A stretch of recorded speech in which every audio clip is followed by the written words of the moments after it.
But now, ladies and gentlemen, please help me invite with a round of applause Ambassador Nina Malhotra, Secretary South, Ministry of External Affairs. Ladies and gentlemen, a huge round of applause. Thank you. And thank you very much for the kind introduction. Excellencies, dignitaries on the dais, colleagues, and distinguished guests. Namaskar, good morning. It's an honor and privilege to join you all at this conference, which is being organized at a time when we all are witnessing many significant geopolitical developments, as well as a great momentum in our ties with the Arab world and particularly West Asia. This one-day gathering is therefore more than just a meeting.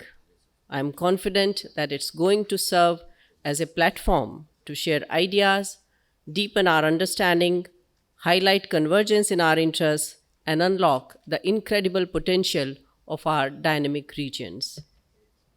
As you all know, civilizational and cultural linkages between India and the Arab world go back several millennia, and there has been always an exchange of ideas and trade. In contemporary times, we have reinvigorated this partnership in line with the vision of our Honorable Prime Minister and leadership in the Arab world. Today, our partnership with this region, which we see as our extended neighborhood, has really blossomed, and I'm delighted that many countries in the Arab world, it has become strategic.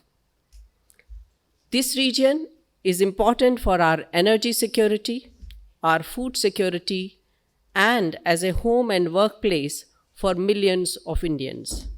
It is source of 1/3 of our oil, 2/3 of our gas needs, and more than 3/4 of our phosphate fertilizers.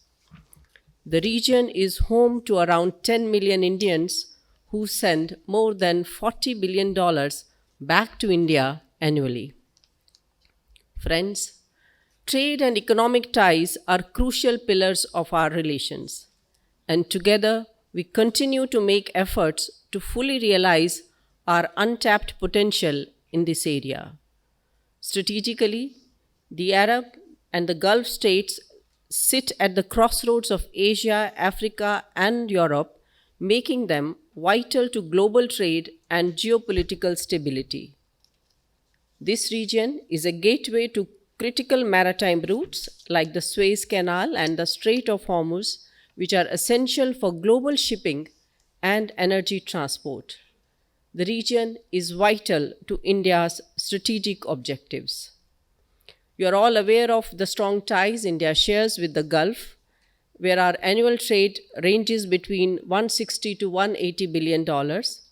While energy is the most prominent aspect, the relationship extends far beyond, encompassing projects, technology, education, health and services, and making India's presence in the region both widespread and essential.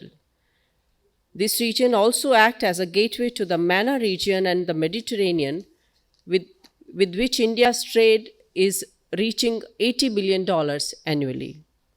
India has significant interests in sectors like fertilizers, energy, water, diamonds, defense, and cybersecurity, with involvement in projects ranging from airports, ports, railways to phosphates, green hydrogen, steel, and submarine cables.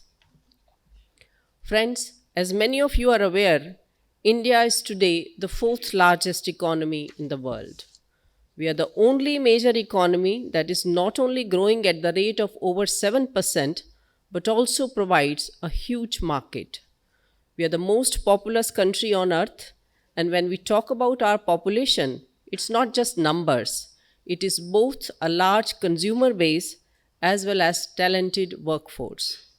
Our tremendous economic growth has resulted in higher disposable incomes, which has led to high demand for products.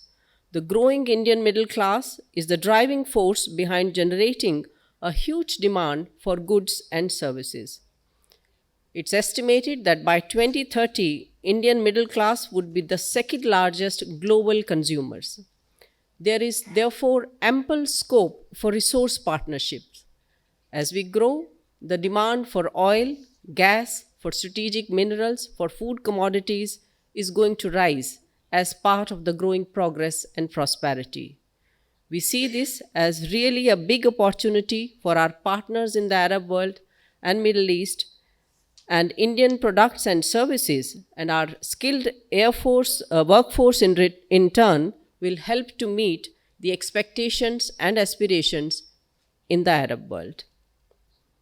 India has also emerged as one of the most attractive global investment destinations because of low cost of production and the availability of educated and skilled workforce. Government of India has embarked upon a series of structural economic reforms, including liberalizing the FDI regime, unveiling a new simplified next generation tax code GST, and adopting various measures aimed at cutting through the red tape. Such business-friendly initiatives provide a great opportunity to business communities to look at India for their future business expansion. To facilitate close integration and further enhance economic cooperation between India and the Middle East, on the sidelines of the G20 Leaders Summit in New Delhi in 2023, India launched an India-Middle East-Europe Economic Corridor, IMEC as we call it. The corridor will provide reliable and cost-effective cross-border ship-to-rail transit network between India and the Middle East while increasing efficiency, trade accessibility, and securing regional supply chains. It's a matter of satisfaction that our business communities are deeply interested to strengthen business partnerships with each other.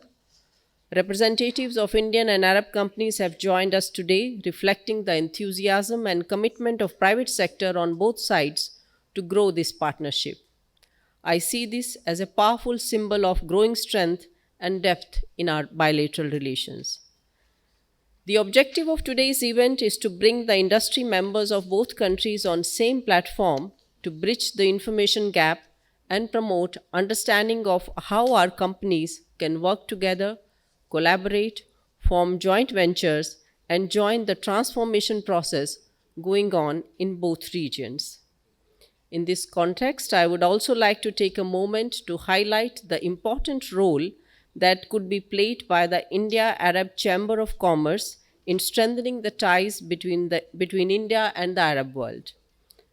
This chamber can not only act as a vital bridge connecting businesses from both regions to facilitate and promote trade, tourism, and technological collaboration, but also facilitate exchange of trade delegations, exhibitions, and conferences, and it also creates invaluable opportunities for joint ventures and investments that can benefit both sides.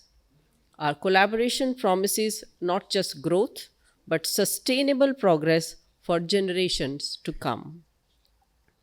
For India, Middle East represents partners bound by history and familiarity. Yet, we must acknowledge the challenges. Geopolitical tensions, ongoing conflicts, rivalries between major powers can cast a shadow over the economic landscape.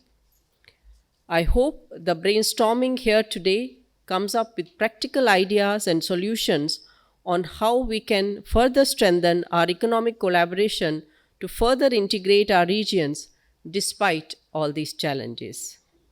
I would like to profusely thank the organizers, particularly Millennial India International Chamber of Commerce and Industry and Agriculture, for giving me this opportunity to join you all today, and I wish you all very fruitful deliberations. Thank you. Dhanyavad.